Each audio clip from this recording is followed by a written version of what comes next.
pergunto-lhe se, ao olhar para este acórdão e ao ler este acórdão, também encontrou estas ambiguidades e obscuridades de que falava esta carta do Primeiro-Ministro. Boa noite. Hoje é já boa noite.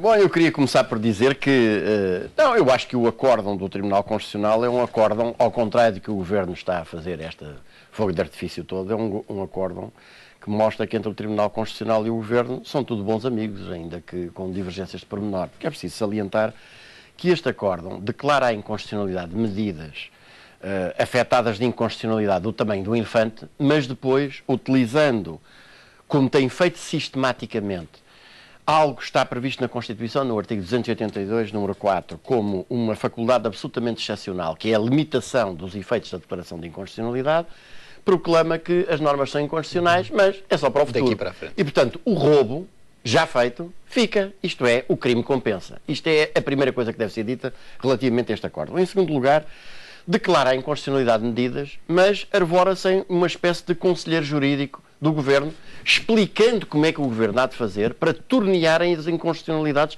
que não podiam deixar de ser decretadas. E, finalmente, não declara a inconstitucionalidade de uma norma, que é a norma do artigo 75, que permite o corte dos complementos de pensões de reforma que foram contratados e ajustados a instrumentos de regulamentação coletiva nas empresas que tenham prejuízos durante 3 anos, com argumentos absolutamente inacreditáveis. Por exemplo, sustentar-se que não há uma violação do princípio da confiança, consistente em os trabalhadores representados pelas suas associações contrataram aquelas condições. Essas condições, aliás, foram indispensáveis para que eles ajustassem as suas definições de vida, desde logo a de celebrarem os contratos de trabalho, mais tarde a de aceitarem ir para a reforma, inclusivamente antecipadamente, mas que não haveria uma violação do princípio da confiança, porque quem celebrou essas convenções coletivas foram as administrações das empresas do setor empresarial do Estado, que são tuteladas pelo Governo, e agora quem tira é o Governo. Quer dizer, isto mostra bem que, ao contrário do que está a dizer, o Tribunal Constitucional ainda assim viabiliza aquilo que são verdadeiros crimes contra a Constituição. Segundo ponto, um Governo que já mostrou que não é capaz de governar de acordo com a lei, neste caso a lei fundamental do país, é um governo que mostra a sua desnecessidade histórica, que devia ser, efetivamente, há muito tempo que devia ter sido corrido. E eu acho que esta conversa que nós estamos a assistir, que eu também queria manifestar a minha discordância relativamente a ela, que é, foram chumbadas estas medidas, que são flagrantemente violadoras da Constituição e de princípios fundamentais, e este corte custa tanto. Bom, entendamos-nos. Até podia custar 50 vezes mais, não é um problema de custar tanto. Então, se amanhã o Governo se lembra, como aliás alguns pelo menos um membro do partido do Governo, do principal partido do Governo, já em determinada altura insinuou que se deixe de tratar dos velhos com mais de 70 anos de idade, que isso sai muito caro. E o Tribunal Constitucional declarar inconstitucional essa medida por considerá-la atentatória não apenas do princípio da igualdade entre os cidadãos, como do princípio da salvaguarda da dignidade da pessoa humana, também nos vamos pôr a dizer, mas se matássemos os velhos todos isto saía mais barato e permitia-nos poupar milhões.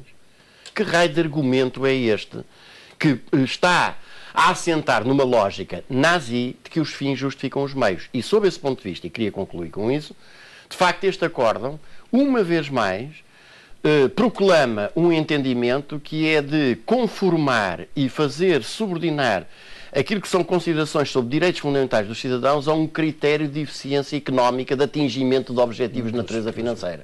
E, portanto, dito isto, eu diria que o Governo tem a agradecer a um Tribunal Constitucional que profere declarações deste tipo, porque, não obstante não deixe de chumbar medidas que era absolutamente escandaloso que pudessem passar incólumes, acaba por permitir que o crime compense alguma coisa. Olhando para esta decisão, também já podemos antecipar que a intenção do Governo de proceder a alterações na tabela salarial única em 2015 é uma intenção que pode também esbarrar no Constitucional? Pode esbarrar no Constitucional, mas eu acho que há uma questão prévia a isto. O que este acórdão do Tribunal Constitucional, a reação do Governo e dos partidos que sustentam o Governo põe a nu, é que de facto não há saída Não há saída para a situação do país enquanto se mantiver a lógica da pertença ao euro e a lógica do pagamento da dívida, a aplicação das políticas de austeridade. Não há saída. Quer dizer, o único programa que há para aplicar aqui é cortes nas despesas sociais, que são as mais importantes precisamente para as vítimas da crise, a saúde, a educação, a assistência social, e cortes nos salários e nas pensões, diretos ou por aumento dos tempos de trabalho, e os aumentos de impostos. Portanto, não é ou não pagamos. É a alternativa. Ou não pagamos. E a saída, antes disso, a saída do euro, e essa que é a questão que os seus tentaram evitar durante a campanha para as europeias, mas que volta sempre para cima da mesa. Porque, de facto, enquanto Portugal estiver privado da sua soberania, em termos orçamentais, em termos monetários, em termos fiscais, que é também dizer em termos económicos e em termos políticos, não é possível ao país traçar uma única medida que o safe da espiral a caminho do fundo em que se encontra hoje. E, portanto, é óbvio que o que o Governo já tinha preparado e não tem outra coisa preparada que não seja, mesmo que estas medidas não tivessem sido declaradas inconstitucionais, é evidente que com a dívida a crescer ao ritmo a que está, e neste momento estamos nos 135% do PIB e calcula-se que em setembro teremos 140% do PIB, e de juros este ano são 9 mil milhões de euros, só há uma solução do ponto de vista desta lógica, que é o aumento do imposto, os cortes de salários e de pensões e as privatizações, designadamente as privatizações já anunciadas e aquelas que o Governo tem escondidas em carteira, a começar pela Caixa Geral de Depósitos. Portanto, isto mostra bem que é um círculo vicioso e infernal que não tem saída e que impõe que se discuta como primeira questão que Portugal não pode continuar privado da sua independência nacional através da aceitação da pertença ao euro, que é uma moeda demasiado forte para a sua economia e que produzirá continuamente não apenas um aumento das importações e uma diminuição das exportações, como dívida, cada vez mais dívida e cada vez mais dívida. Mas já agora, permita-me também que saliente aqui uma outra coisa, que é muito curioso que agora, à mercê do conflito interno que vai no PS, António José Seguro tenha ensaiado um golpe de mão que é absolutamente mortal para o Partido Socialista, que é o de estender a mão a Cavaco e estender-lhe o convite para eleições legislativas antecipadas, coisa que Seguro tinha metido completamente na gaveta e que tinha completamente ocultado. E agora, perante, de facto, o PS perdeu estas eleições, é preciso dizer isto, já na semana passada falámos aqui sobre isso, o PS perdeu as eleições e a razão fundamental, ele está preso de uma contradição básica, que é apresentar-se como um partido que defende os trabalhadores e a chamada classe média, aquilo que em linguagem marxista chamaríamos a pequena burguesia, e ao mesmo tempo os seus dirigentes aplicarem uma política de vassalagem da Troika e do imperialismo germânico que liquida completamente não apenas os trabalhadores como essa pequena burguesia. E, portanto, esta contradição uma crise de identidade. É uma contradição insanável com esta classe dirigente. Ora, o que é que Seguro, agora nesta disputa raivosa com Costa, o que é que de repente decide fazer? Decide lançar um golpe de mão, que é o convite a Cavaco para que convoque eleições legislativas antecipadas, jogando numa tripla do Totobola.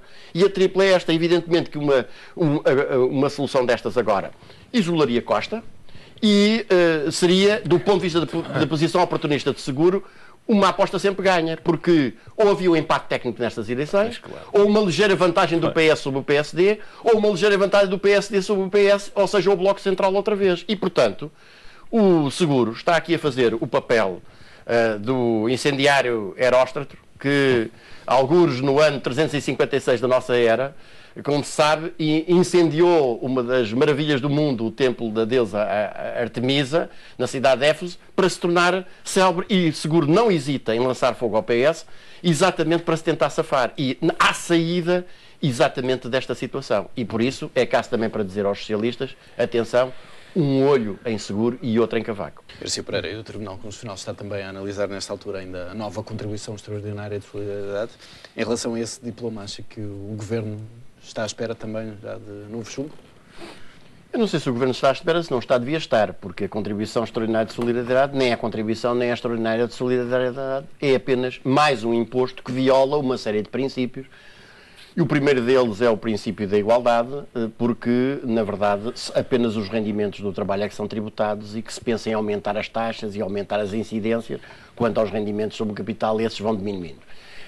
E como o Governo, aliás, em aliança com o PS, o seu seguro, decretou mais recentemente.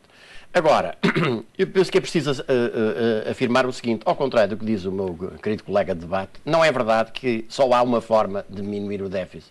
Aquilo que ele aponta como diminuir o déficit não diminui déficit nenhum. Pelo contrário, o que a experiência tem demonstrado e que os poderes conheceram ao longo destes 3 anos é que ele se vai agravando cada vez mais. A única forma de diminuir o déficit é apenas uma. É, de facto, a saída do euro. De forma a que, e a criação de uma nova moeda nacional, num primeiro momento, no primeiro dia, na base da paridade de €1, um escudo, o que significa que não há nenhuma alteração relativamente a todos os bens existentes em Portugal em relação aos ativos existentes em Portugal. Mas quem é que decide essa paridade? Quem é que decide essa paridade?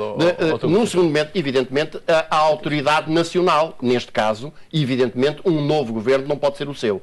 E, no